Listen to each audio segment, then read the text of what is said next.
Hello, you might just see me behind all these clocks.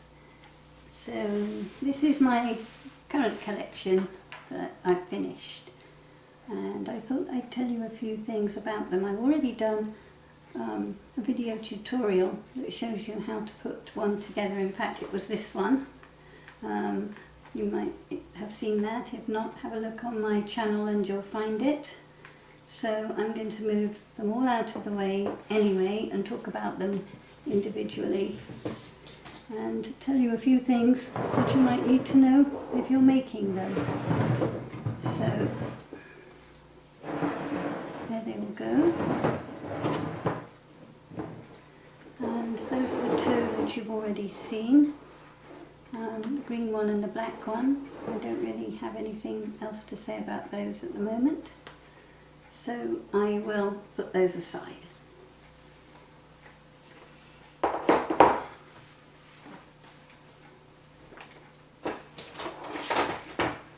So let's start with Mickey clock. It's a different design to those two, you'll probably notice. Or in fact, before I say anything about Mickey or anything else, I should tell you that I've discovered that they all use Ornamental Iron cartridge, which has been discontinued by Cricut and is no longer on Design Space. I didn't realise when I made them that this was the case, because I own Ornamental Iron cartridges, both of them. In fact, it does use Ornamental Iron 2 as well, but that's still in Design Space. So I'm afraid you can't actually make these, and they may not even load unless you have that Ornamental Iron cartridge. However, I've been reliably informed by all sorts of people that have gone ahead and bought it that you can still find it in Joann's, Michael's, Hobby Lobby, Amazon, Etsy. So if you really want to make these clocks, you can find that cartridge. Good news though, I've just designed 3 more clocks that don't use those cartridges at all, and I'll tell you about that as I go on. So let's start with the Mickey clock. This one uses Mickey Mouse and Friends, and it also, I use the Mickey Mouse, the Mickey font, just for the numbers. If you don't have the Mickey font, you really don't need to use that. You can find another Cricut font that's free and available in Access, or one of your own system fonts, and replace the numbers with that. So, as usual, it's layered cardstock. They really are quite sturdy. They're usually 4 layers of cardstock, although it does depend on what thickness or weight of cardstock you use. I quite often use basil cardstock. I sometimes use 110 Recollections cardstock, and for the decorations I often just use Recollections 65 cardstock. But I've got all sorts and I use all of them. So what can I say about this one? I've put Tim Holtz feet on the bottom. You can get those in Joann's and Michael's and Hobby Lobby, and again online. I quite like those. I try and get them with a coupon, and they give a nice stable stand for the clock. The back of this one has got a magnet under the hand. There's little neodymium magnets that you can find online in a lot of places. They're strong magnets, and I've just put one under some paper here and under the hand, so that that's my clock. My bird clock, sorry about that. Stop now. And that's it. And so I've put the images on here, and they're layered on, they're cut-and print then cut, and then they're layered on black. Well, no, I think I layered these on red cardstock so it matched the clock. When you could see through the clock, you can't see black images. I layered them 3 times or 2 times behind them to give them a bit of weight, and that's about it on that one. Oh, and This one's got a pierced roof, so it looks quite nice if you put electronic LED light of some kind, a little tea light, or I'll show you a light I've got in the other one in a moment.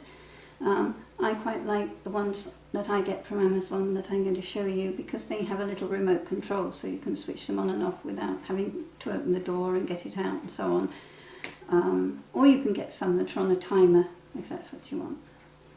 So Mickey is red with a black roof, as you can see, and his inner shelves, which give the clock some stability, are black.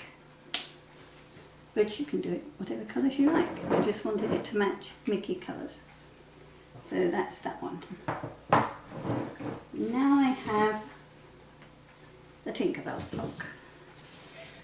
This is very pretty for a little girl. It's the same design, as you can see, as the Mickey clock, but it's done in different colours and different styles with Tinkerbell on it. Again, all the Tinkerbell, it's Tinkerbell and Friends cartridge, and all the images are layered again, this time with blue paper behind them, so they don't show through the clock. 2 or 3 layers of blue cardstock behind each image. And oh, in this one I used a slightly different clock face, and those are not Disney numbers. They're ones that should be available to you in Access if you want them. This one I made my own feet. I wanted a sort of fairy tale look, so they've got, looks like leaves growing up the corners. I think you can see that. And this one's in pale blue and green shelves inside. And this one has got 2 doors on the back. That's because I put a light in, and I get these lights. These are LED lights. I think they're meant for aquariums, but I get them on Amazon.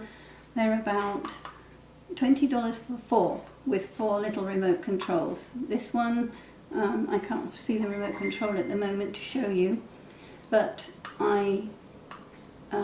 it changes colour if you want, and I put it on fade and it fades all through the colours. It's on my little video that I made and put on my gallery page, my Facebook gallery page, which I'll put a link to after.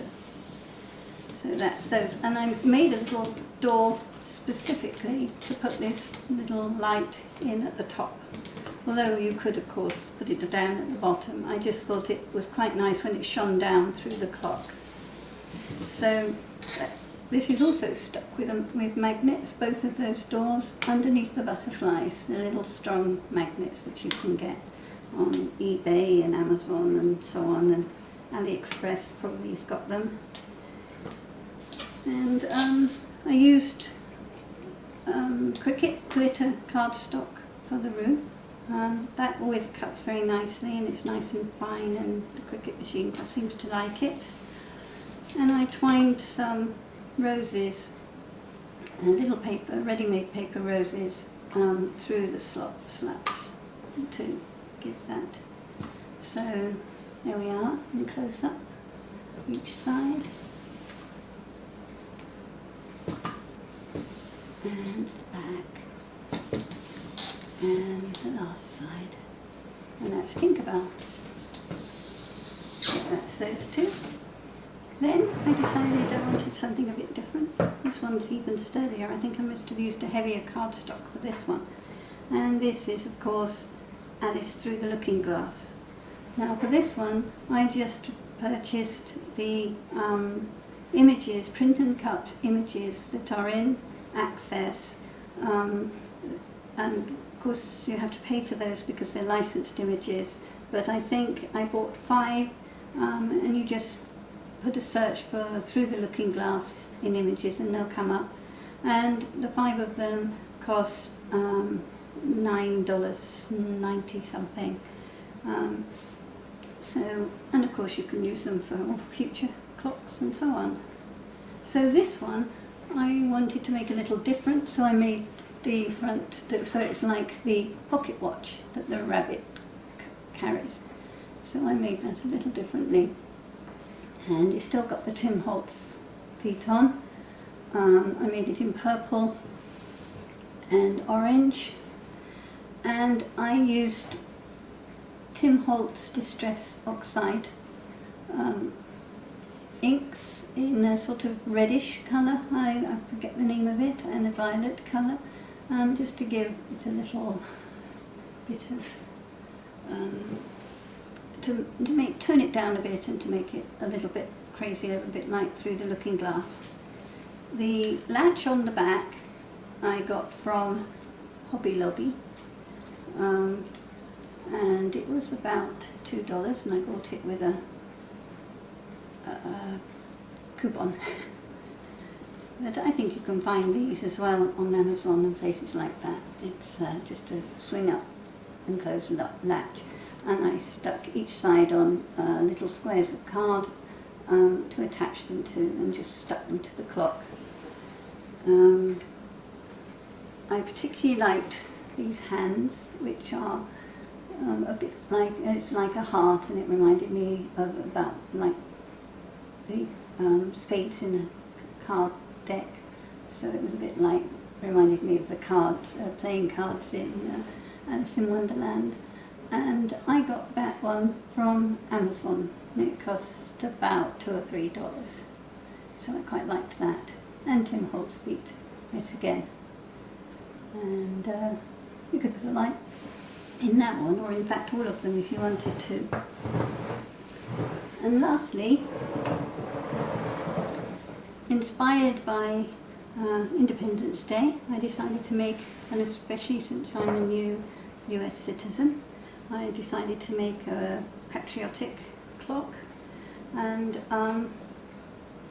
so this is my version. I wanted a sort of vintage style rather than bright red, white and blue. And so these images are not available in Design Space. They're in fact a digital download from a company called Daisy Trail, which is actually a British company, and they have lots and lots of digital downloads, and then you can export them in a PDF form and or SVG form, I think, and directly into Cricut Design Space and cut them out, which is what I did. There are some that are Cricut images, the words are, and the eagle on the front is, but the other things which were sort of vintage American looking are not. This is a smaller clock. This is the same as the wedding clock, which I haven't been able to show you because I don't have it anymore. But I have posted pictures of that, and it's the same size as this. It's slightly smaller because this will fit onto papers that are 8.5 by 11. You don't need 12 by 12s to make this one. So I wanted a couple of clocks that would fit onto the smaller plate papers, and this is one of them. So is the wedding clock, and they're the only two I've done that size at the moment. And this one, surprisingly, has red and blue shelves on the inside. There's the blue one. I don't know if you can see the red one through the... You probably could if I opened the door.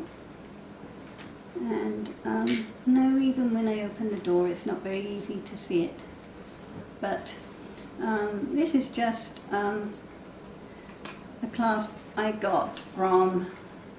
where did I get it from? I got that from eBay in a large amount, and I got like 20 or 30 of them, and they weren't very expensive. You can see those around, and those are also stuck down on squares of card, although I do put some brads through just for decoration really. They don't do anything, they're sandwiched between the card. And this is a clock piece on the front that was actually larger hands than that, but I cut it down. You can actually cut the hands down on some of these with just a pair of scissors, and it's another one from eBay that wasn't very expensive, and I liked it having red hands. I thought that would look good. So that's all of those. So there's just one or two more tips I wanted to give you. These are what the clock parts look like. You can order them from eBay, as I've said. One of these is from Walmart. I think it's that one, and the other one is from Michael's.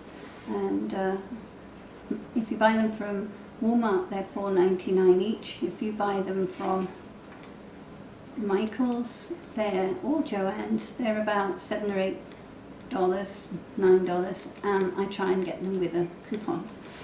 But I have ordered quite a few from AliExpress because they sell them for about $1 a piece. Now, they look very, very similar to these, so I'm waiting for them to arrive to see what they're like, and I'll let you know.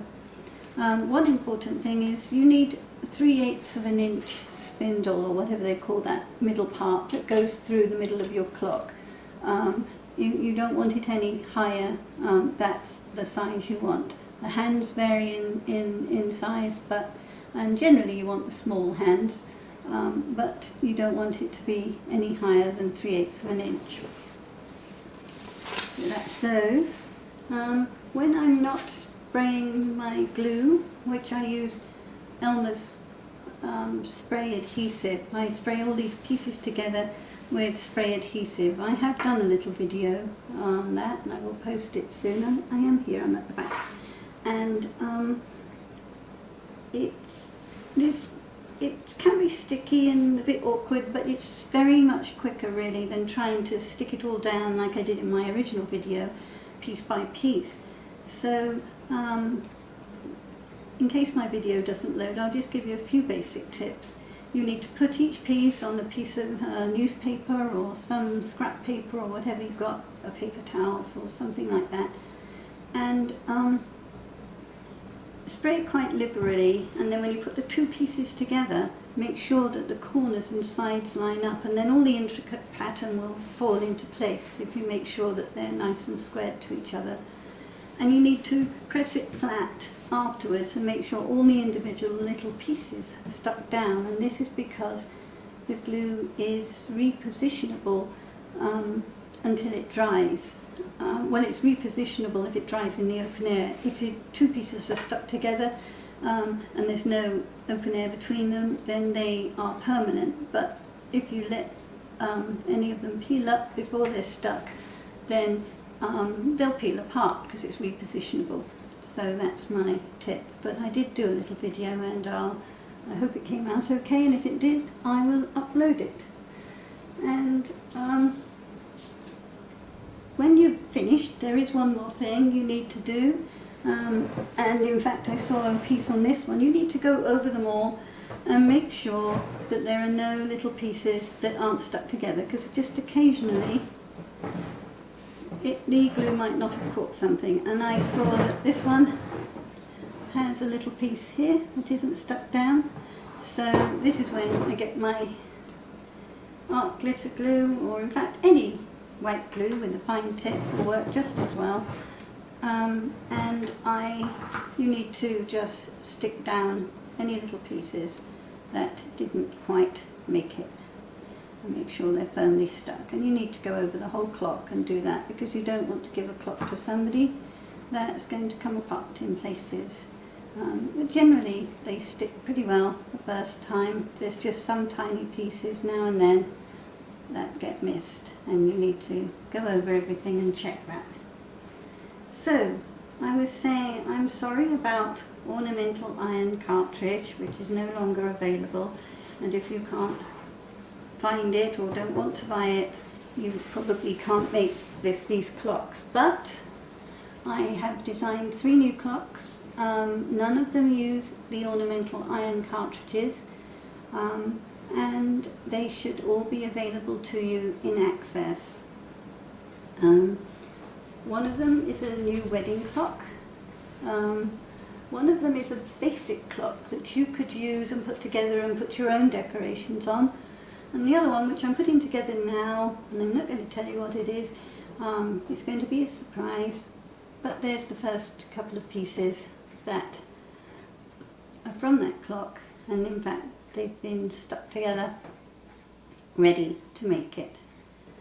And so I think I've told you everything I can think of at the moment. So it's goodbye from me. I'm here, and I have some more to upload and show you soon. Bye.